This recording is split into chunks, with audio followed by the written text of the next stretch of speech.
Je vous demande d'accueillir une fan d'exception, Magali Picard.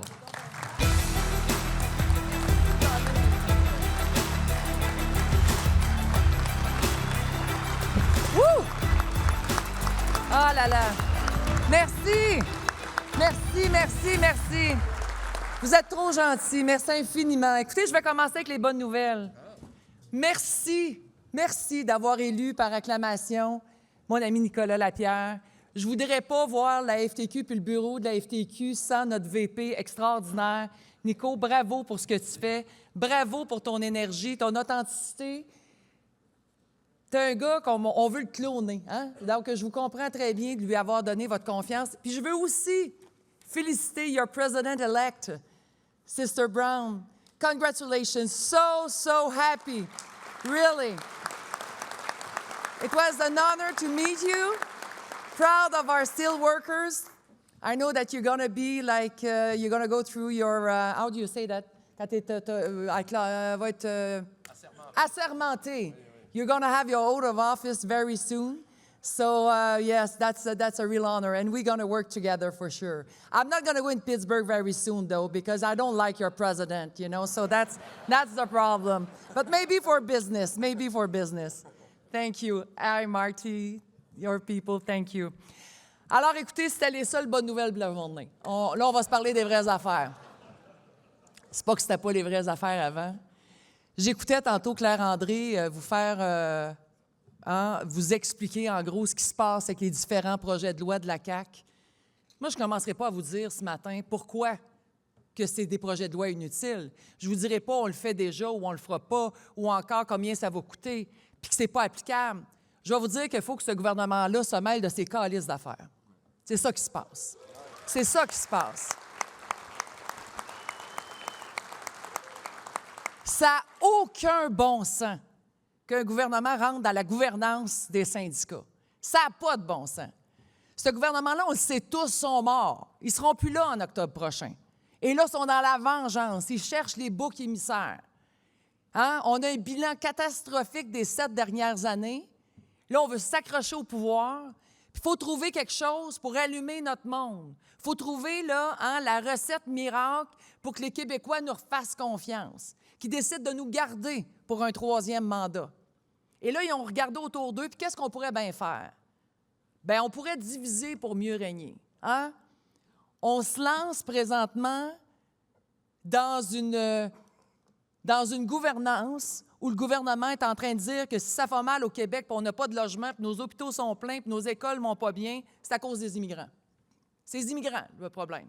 Il faut arrêter ça, l'immigration au Québec. Ouais. Demain matin, là, si on accepte les seuils de François Legault, moi, je vous le dis, là, il y a 50 % de nos entreprises qui sont plus capables de fonctionner au Québec. Je ne sais pas c'est quand la dernière fois vous êtes allé visiter un parent ou un grand-parent dans un CHSLD ou un RPA. Là. Allez voir qui soutient nos aînés actuellement au Québec. Bien, le gouvernement a décidé d'ouvrir cette voie-là. Bien sûr, hein, c'est facile de rentrer dans la propagande, dans les stéréotypes. Mais là, ce n'était pas assez. Il y a les immigrants et les méchants syndicats. Alors qu'on vit des attaques sans précédent par un gouvernement de Donald Trump qui nous amène des tarifs, qui met dans l'incertitude des centaines de milliers de travailleurs et de travailleuses au Québec puis partout au Canada. Alors qu'on devrait travailler comme on n'a jamais travaillé avant dans un dialogue social pour trouver des solutions. Qu'est-ce qu'on peut faire pour soutenir nos entreprises, soutenir nos emplois? Bien, au lieu de faire ça, on amène des projets de loi pour protéger les travailleurs contre les méchants syndicats. Ça n'a aucun bon sens, mais aucun bon sens. Il essaie de faire diversion en nous sortant, ben oui, la transparence. On va-tu en parler longtemps, des scotch puis des filets mignons? On prend des anecdotes, puis on répète ça, puis on répète ça. La présidente de la FTQ à Dubaï, Magali Dubaï-Picard. Hein? On a le droit d'en rire, faites-vous-en pas, là. Je suis rendue immunisée de ça. Ouais. Comme si moi, dans mon bureau, un matin, je me disais, hey, moi, ça me tente d'aller à Dubaï. Qu'est-ce qui se passe à Dubaï? Ah, la COP, on va aller faire un tour à la COP. Ça me tente. Ben non, hein? C'est des décisions qui sont prises par les congressistes. Puis c'est des mandats qu'on a parce que oui, l'environnement, c'est drôlement important. Plus que des projets de loi comme on a à débattre présentement. On amène un paquet de mensonges. La présidente est à Dubaï pendant qu'elle a des gens en grève. Il y avait 0 personne en grève dans le Front commun. C'était la FAE qui était dans la rue. Le gouvernement le savait très bien. Mais tout ça fait partie des stratégies pour diviser, pour mieux régner. Puis là, le gros problème, c'est que oui, on a des membres. Oui, on a des membres chez qui ça résonne. Nos membres qui ne participent pas à la vie syndicale, quand ils se font dire par tous les animateurs de radio, puis les commentateurs, puis tout le monde, là, puis le gouvernement, bien sûr, vous avez le droit de savoir ce que votre syndicat fait avec votre argent. Vous devriez avoir le choix de payer ou non pour faire de la politique, puis pour s'occuper de donner de l'argent à des organismes sans but lucratif, pour amener les gouvernements devant les tribunaux. Hey, c'est-tu assez scandaleux de mettre au jeu des décisions de nos politiciens? Ils essaient de nous museler, ils essaient de nous mettre à terre. Et là, ce qui se passe, c'est extrêmement dangereux. Nicolas vous a dit que c'est la bataille de notre vie. Puis, vous savez, j'ai ça dire ça parce que je me rends compte, vous savez, quand on crie trop souvent au loup, les gens ont plus peur. Puis oui, on a utilisé ça dans le passé. Oui, on a dit des fois dans le passé, c'est la bataille de notre vie. Il faut absolument se mobiliser. Mais là, ça résonne moins. Mais là, la vérité, c'est que cette fois-ci, c'est la bataille de notre vie.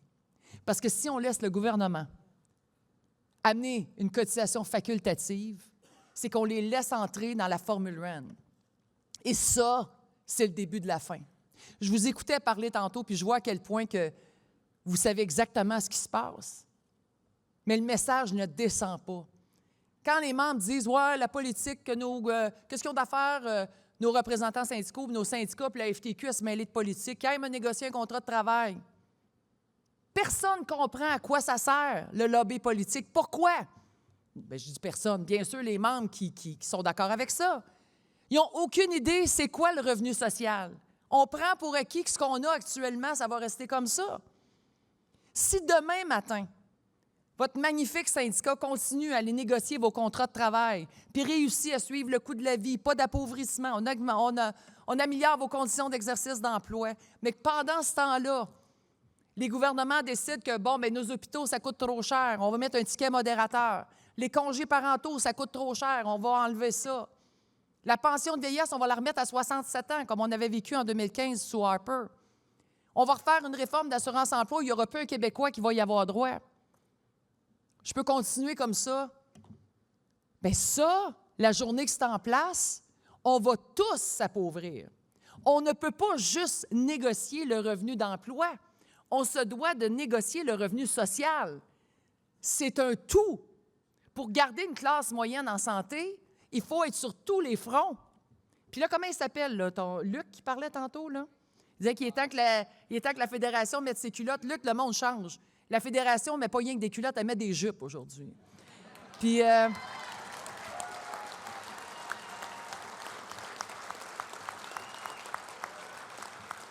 de bonne guerre.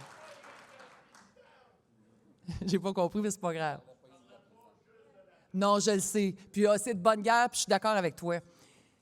Mais Nicolas, vous parlez d'éducation. On est dans le trouble, les amis, là. Je vous ai entendu parler de mobilisation, puis ça n'a pas d'allure qu'on ait juste 250. Là, je ne sais pas qu'est-ce qu'il va falloir faire. Je n'ai pas de baguette magique. Je peux vous dire que lundi soir, j'étais à Jonquière avec des collègues. On a parlé à 200-300 membres là-bas. Et là, après la rencontre, ils nous ont dit « Je n'y allais pas, mais je vais y aller. » Il y en a un autre qui me dit « C'était mon party de Noël, je n'irai pas. Je vais y aller à la manifestation. Je vais amener ma famille, mes amis. » Mais là, les amis, là, le 29 novembre, il ne faut pas être 50 000 personnes. On ne le dira pas. Envoyez pas ça sur les médias sociaux, ce que je dis là, parce que si jamais on est 25, 30, 40 000, c'est le pire message qu'on ne peut pas envoyer au gouvernement. Ce gouvernement-là est en train de dire à notre monde qui sont là pour eux, contre nous. Nous, on est les méchants. Tu es en train de leur dire, nous, on va s'assurer que vos syndicats soient transparents. Nous, on va s'assurer que votre syndicat, s'il fait de la politique, c'est parce que vous allez leur donner l'autorisation. Et là, s'il faut, puis là, ce qu'il dit à nos membres, c'est vos syndicalistes, vos syndicats sont déconnectés. C'est pas ça que vous voulez. Puis on vous impose ces pratiques-là. On va vous donner des choix. Mais s'il faut qu'on organise une manif le 29 novembre, comme on fait présentement, puis qu'on ait 25-30 000 personnes dans les rues, on vient de donner le plus grand cadeau et la plus grande légitimité au gouvernement d'aller de l'avant. Ils vont dire qu'il y a 1,5 million de travailleurs et de travailleuses syndiqués au Québec. Il était 25 000 dans les rues à Montréal. Voyez-vous comment ils sont déconnectés de leur monde? On fait-tu assez bien d'amener des projets de loi comme ceux-là? C'est un cri du cœur ce matin, là. Promettez-leur quelque chose, donnez-leur de la pizza pendant un mois, à tous les heures, à tous les midis. C'est pas le temps là, de mettre l'argent de côté. Il faut que notre monde soit au rendez-vous. Je vous le dis, ça prend 100 000 personnes, beau temps, mauvais temps. C'est ça que ça prend le 29. Puis vous avez raison, j'entendais Samy tantôt dire « Bien, c'est pas pour ce gouvernement-là. » Puis tu as raison, Samy. Je pense pas qu'on va faire reculer le gouvernement de la CAQ. Je ne pense pas qu'on va y arriver. Ils sont fous raides. Ils n'ont plus rien à perdre. Ils sont dans la vengeance. Non, c'est les prochains.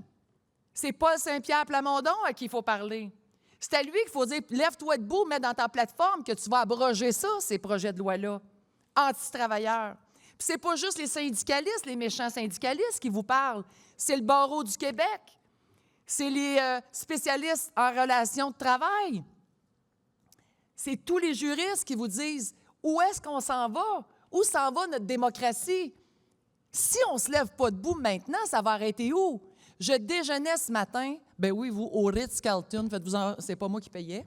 J'ai été invitée par Dr Amiotte, projet de loi 2 des médecins. Il voulait me rencontrer. Puis sa première chose, il dit « Madame Picard, où s'en va le Québec? » Ah ben, c'est une question à 2 piastres, ça, pour déjeuner. Il fallait bien être au Ritz-Carlton pour être capable de répondre à ça.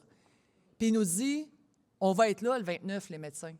On va être là avec vous. Ça n'a aucun Christi de bon sens. On ne veut pas être sur le stage, mais on va être là. Vous pouvez l'annoncer qu'on va être avec vous. Il y était 16 000 médecins au Centre Bell. 16 000 médecins. Vous n'avez, j'espère, on est plusieurs à ne pas avoir de médecin de famille, mais ceux qui en ont, là, aviez-vous déjà pensé voir votre médecin avec une pancarte dans la rue? Non, hein? Mais ils sont là. Comment ça se fait que les médecins sont là, puis nous autres, on est là avec 200 membres quand on en représente 60 000? Je ne vous chicane pas, parce que vous êtes ici, vous êtes convaincus, vous êtes passionnés. Puis c'est dur en chien de se mettre un chapeau syndical dans les milieux de travail aujourd'hui. Vous avez tout mon respect. De façon volontaire, de prendre un titre, puis d'aller faire face à un paquet de monde dans les milieux de travail qui se font remplir le cerveau, le crâne, de propagande, puis je le dis encore, du 1 % de riches qui contrôlent à peu près tout ce qui existe de médias au Québec. Il faut être convaincu, il faut avoir les valeurs à la bonne place, il faut être solide. C'est extraordinaire ce que vous faites. Mais là, ce qu'on vous demande, c'est le petit pouce de plus, là. Il faut absolument trouver une façon de parler à notre monde avant qu'il soit trop tard. C'est ça qui se passe. La journée où la Formule 1 va être abolie, c'est la fin. Vous parlez avec Roxane de ce qui s'est passé dans les États Right to Work aux États-Unis quand les syndicats, quand on a aboli l'équivalent de la Formule 1, les syndicats sont morts un après l'autre. Les conditions d'emploi sont parties. Tout est à recommencer, on revient 60 ans en arrière. C'est ça qui est en train de se passer au Québec, mes amis. C'est ça qui se passe. Si quelqu'un m'avait dit, au Québec, il y a un gouvernement qui va toucher à la Formule 1, il y a un gouvernement qui va amener des projets de loi comme ceux-là, j'aurais dit non, pas au Québec, pas au Québec. Au Québec, on a le plus beau code du travail. C'était pas parfait, mais c'est de loin le meilleur code du travail qu'il y avait de toutes les provinces canadiennes. Il y a des pays de l'Europe qui venaient s'inspirer de notre code du travail. Jamais j'aurais cru ça. Mais là, ça se passe chez nous. On a dormi au gaz. Moi, j'ai eu peur de Poilievre pour en mourir, comme j'ai eu peur de Harper, parce que c'était clair dans leur stratégie que c'est là qu'ils s'en allaient. Mais ils disaient, tu sais, le jour où on ne sera plus sur le Canada, on va être correct, mais là, en attendant, ils sont là. Puis pendant qu'ils sont là, il faut se battre. Puis c'est ça qu'on a fait. Mais là, c'est chez nous. C'est chez nous, au Québec, que ça se passe. Puis là, malheureusement, on voudrait bien prendre parti pour soutenir un parti politique, mais on n'est pas rassuré. Avant de dire aux travailleurs qui on soutient, il faut s'assurer que ce parti-là s'engage à aller là où on souhaite, où les Québécois souhaitent, pour le monde ordinaire, de ne pas amener des projets de loi anti-travailleurs. Mais ce n'est pas facile, présentement, d'avoir des engagements. Laissez-moi vous dire ça. Si vous pensez qu'on ne parle pas avec les politiciens, c'est que vous n'avez aucune idée de ce qu'on fait. C'est ce qu'on fait à tous les jours. Tous les jours. C'est juste ça, ma job. C'est pas compliqué, hein? Belle job, moi, à la FTQ. Moi, je ne négocie pas vos conventions collectives. Je ne vous représente pas devant CNSST. La job de la FTQ, c'est de négocier le revenu social. Donc, ma job, c'est de parler avec les politiciens. Et c'est ce qu'on fait non-stop. Non-stop. Et là, je vous le dis, on a des politiciens qui, bien, ils voient là, que la porte est là, on le voit, là, hein, les chances sont plus grandes que jamais. Le Parti libéral s'aide beaucoup ces temps-ci, hein, pas besoin de vous dire ça va bien, hein? Ben voyons donc, pas des dépenses frauduleuses au Parti libéral, on a de la misère à croire ça. Voyons donc, ça se peut pas, ça. La CAQ, bien, on le voit, ça ne peut pas être plus bas. Et là, ils ont peur. Ceux qui frôlent le pouvoir présentement, ils ont peur de faire un faux pas. Je ne vous dis pas qu'ils n'ont pas des bonnes valeurs, mais je vous dis qu'il va falloir les convaincre. Et pour les convaincre, bien, ça prend des manifs où ils voient que notre monde est là. Je vous annonce que oui, il y a le 29 novembre, puis je vous le dis, ça va être un succès. Il faut avoir 100 000 personnes. Je me fie sur chacun d'entre vous. Chacun d'entre vous, il faut être là. Il faut amener du monde. Il faut amener du monde. Je m'en fous qu'ils soient syndiqués ou non syndiqués parce que c'est tout le Québec qui va payer la journée où on ne sera plus capable de négocier le revenu social. Fait que tout le monde doit être là. À partir de janvier, on a des bureaux régionaux partout au Québec avec des conseillers extraordinaires qui font un job extraordinaire. À partir de janvier, Métallo, tous les syndicats affiliés à la FTQ, on va vous demander de nous donner 2-3 personnes de vos membres chaque mois. On va préparer des questions et on va leur demander d'aller rencontrer des partis d'opposition. Vous savez, ils reviennent dans leur circonscription à peu près une semaine par mois, nos politiciens. On va vous demander d'aller les rencontrer. Vous allez avoir le kit. 2-3 questions. Il faut qu'à chaque mois, chaque jour de leur agenda, il y ait 2-3 groupes qui viennent les rencontrer non-stop. Le Parti québécois, oui, le Parti libéral, s'il y a Québec solidaire. On ne perdra pas notre temps à aller voir la CAQ, là. On les ignore, ils sont morts. On n'ira pas voir le Parti conservateur, j'espère. Hein? On ne leur donnera pas d'exposure. Il est assez heureux de même. Là. Il y en a un peu, il est tout énervé, notre ami, là, Éric Duhem. Là. Ouh! Hein? Ça va mal. Je passe à la TV, je suis content. Fait qu'on n'y en donnera pas. On a invité la semaine prochaine au congrès de la FTQ. Excusez, je me laisse aller. Je me sens en famille, moi, avec les métallos. Le jeudi prochain, on a invité au congrès de la FTQ. Y en a-tu ici qui vont être au congrès de la FTQ la semaine prochaine? Levez la main. Merci d'être là. La semaine prochaine, à 8h30, jeudi matin, on va avoir les 3 chefs des partis d'opposition, Paul Saint-Pierre Plamondon, Pablo Rodriguez et Ruba Gazal, qui vont venir nous parler, nous entendre. Là, je vous le dis, là, on peut être en tabarnane contre eux autres, on peut être fâché, mais moi, je m'attends à ce qu'on les accueille comme la FTQ est capable d'accueillir les gens, des politiciens. On veut leur démontrer qu'on est capable de faire preuve de dialogue social. Ça va bien de le dire aux métallos, mais il faut que je le dise aussi au SCFP qui veut arracher la tête de Paul Saint-Pierre Plamondon avec sa sortie sur la société de transport. Je veux que tout le monde soit accueilli comme il se doit, parce que nous, ce qu'on doit démontrer, c'est qu'on va être capable de s'asseoir et d'avoir un dialogue intelligent, puis qu'on n'ait pas besoin d'avoir des projets de loi pour être capable de travailler ensemble. Alors, à partir de janvier, je vous le dis, parlez-vous, allez dans vos conseils régionaux si vous n'êtes pas déjà membre. On va avoir besoin de vous parce que c'est encore comme ça que ça marche en 2025, puis c'est de même que ça va marcher en 2026. Nos députés, ce qu'ils souhaitent, c'est être élus. Qui a le plus d'importance au Québec sur ces députés-là? C'est bien sûr les gens de leur circonscription. Je pourrais chialer 12 heures par jour dans les médias. Je pourrais faire pas tant que je veux. Mais moi, si j'habite dans une circonscription, en passant, je ne suis pas sur une autre planète, là. Mais quand je rentre dans le bureau de mon député puis je lui dis « Bonjour, moi, vous savez, je suis une membre de la FTQ, puis dans ma circonscription, je suis étonnée, saviez-vous que, on va vous dire n'importe quel chiffre, il y a 3247 syndiqués dans votre FTQ? C'est beaucoup de monde, hein, ça? On va vous donner les chiffres du nombre de membres par circonscription qui sont syndiqués FTQ. » Fait que lui, là, quand il vous parle ou elle, c'est très bien que quand il vous parle, vous êtes capable de parler à 3000 personnes qui votent ou votent pas, ou qui va voter ou qui ne votera pas pour lui. Ça a un impact. Bien sûr que toutes ces questions-là vont être sur quoi? Le PL3, va être sur le PL1, va être sur le crédit du Fonds de solidarité, va être également sur, s'il y a une loi, ces décrets, ça va être là-dessus. C'est ça qu'on va vous demander jusqu'aux prochaines élections. Chaque mois, 3, 4, 5 équipes qui vont prendre des rendez-vous. Si on ne le fait pas tous ensemble, je vous le dis, il va être trop tard. Si on se rend aux prochaines élections et que le parti qui est élu n'abroge pas ces projets de loi-là, c'est le début de la fin.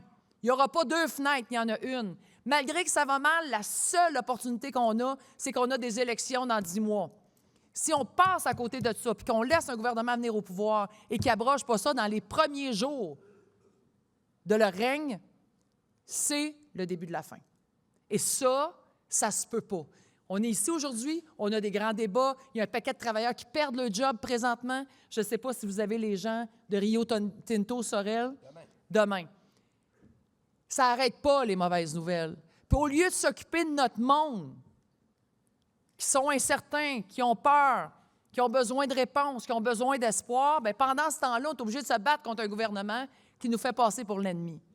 Si ça ne nous motive pas à se tenir debout, si ça ne fait pas en sorte qu'on arrête, on ne s'excuse pas de sacrer, on est à la guerre. On est à la guerre. Et si les soldats, ceux qui doivent être là au front, c'est notre monde. Fait que oui, l'éducation, mais on n'a pas le temps de faire des cours d'ABC du syndicat, là. Il faut aller dans nos milieux de travail puis provoquer des discussions. Dire demain matin, là, tu te rends compte que si les syndicats meurent, bien, donnez les normes du travail du Québec, dites-leur. Dans quelques années, ça va être ça, votre salaire, 15,75. Plus de régime de pension, pas d'assurance collective. Parce que vous ne savez pas à quoi sert votre syndicat? Bien, c'est ça. Combien de vos membres n'ont aucune idée pourquoi ils payent une cotisation syndicale? Une grande partie. Puis je ne suis pas gênée de vous dire qu'il y en a au moins 50 qui payent leur syndicat et qui disent « je n'ai pas besoin ». Personnellement, moi, je n'ai pas besoin de mon syndicat. À chaque fois, partout où je vais, vous m'avez déjà entendu le dire, j'ai des gens qui viennent « Ah, vous êtes la madame de la FTQ, vous, oui. Ah, bien, vous faites un beau travail, mais moi, là, je suis une syndiquée puis je n'ai pas besoin de mon syndicat. » Non, pourquoi? Bon, je suis une bonne travaillante, je suis une bonne travailleuse. Ah oui? OK, donc moi, je travaille pour les pas bons. Hein? Moi, je travaille pour les pas bons. Ouais, tous les jours, je me lève, j'espère qu'il y en a un qui va faire une gaffe, là, que j'ai de quoi faire aujourd'hui, tu sais. Ouais, nous autres, on représente les paresseux, les abuseurs, les voleurs. C'est ça notre job, les syndicats. Mais ça, c'est l'étiquette puis c'est la propagande qu'on a à défendre puis qui est rentrée dans la tête de notre monde. Parce qu'ils ont l'impression que si c'est des bons travailleurs, ils n'ont pas besoin d'être syndiqués. Bien, à chaque fois, c'est de leur répéter « Ah oui, tu n'as pas besoin du syndicat. Fait combien de temps que tu travailles ici? 12 ans. 12 ans. As-tu eu des augmentations de salaire depuis 12 ans? Bien là, oui. As-tu un régime de pension? Bien là, oui. As-tu des assurances collectives? Oui. Quand tu es malade, as-tu des journées de maladie payées? Oui.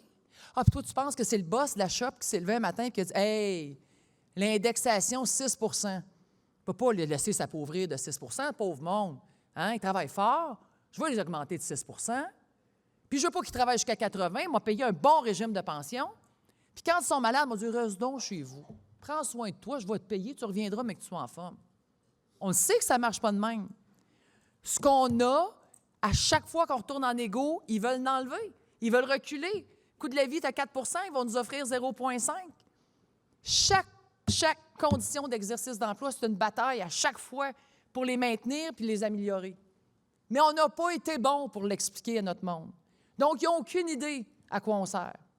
Pas tous, mais trop. C'est à eux qu'il faut parler. Il faut provoquer. Ça ne sera pas facile, ces discussions-là. Vraiment pas. Mais vous n'êtes pas tout seul. Vous n'êtes pas tout seul. On se déplace, on met l'énergie du désespoir. Vous avez une section locale qui soit 20, 30 ou 300 ou 3000. Si vous êtes capable de dire, je vous demande une faveur, de venir à une rencontre, invitez-nous. On y va. Nico puis moi, ça va nous faire plaisir d'y aller. Appelez-nous pas pour dire que c'est demain, par exemple. T'sais. Essayez de... Donnez-nous quelques jours. Mais c'est ça qu'il faut faire. Il faut revenir à la base. Il faut revenir aux discussions de cuisine. Il faut recommencer ce travail-là. On a fait du beau travail, des avancées, des grosses luttes, mais il y a quelque chose qu'on a arrêté de faire, c'est d'être bien proche de notre monde. On n'a pas donné les outils qu'il faut à nos militants sur le terrain pour garder ces conversations-là. Puis là, bien, c'est le coup de pied au derrière qu'on mange, mais ils vont créer un monstre. On va revenir puissant comme on ne l'aura jamais été, parce qu'on va la faire, la job. Puis on ne mettra pas un genou à terre. Puis on va les battre, ces projets de loi-là, puis on va s'arranger pour qu'ils soient abrogés, parce qu'il n'y a pas un gouvernement qui va être capable de gouverner le Québec s'il ne s'engage pas. Je vous le promets. Alors pour ça, il faut commencer maintenant. Il faut se mobiliser le 29. Il faut que le 1er mai, on soit capable d'avoir une grève sociale au Québec. Ça veut dire qu'il faut paralyser le Québec. Mais ça ne se fait pas en 2 jours. Mais il faut commencer avec les organisations qui ont de l'argent, qui ont des outils, puis qui sont capables de mobiliser. Ça devrait être nous autres, ça. Fait qu'on commence le 29, c'est le coup d'envoi, puis après ça, on fait notre lobby politique, puis le 1er mai, on s'en promet une maudite au Québec. Là-dessus, lâchez pas. Merci pour votre travail. Merci de continuer à nous représenter. On est fiers de vous. Merci tout le monde.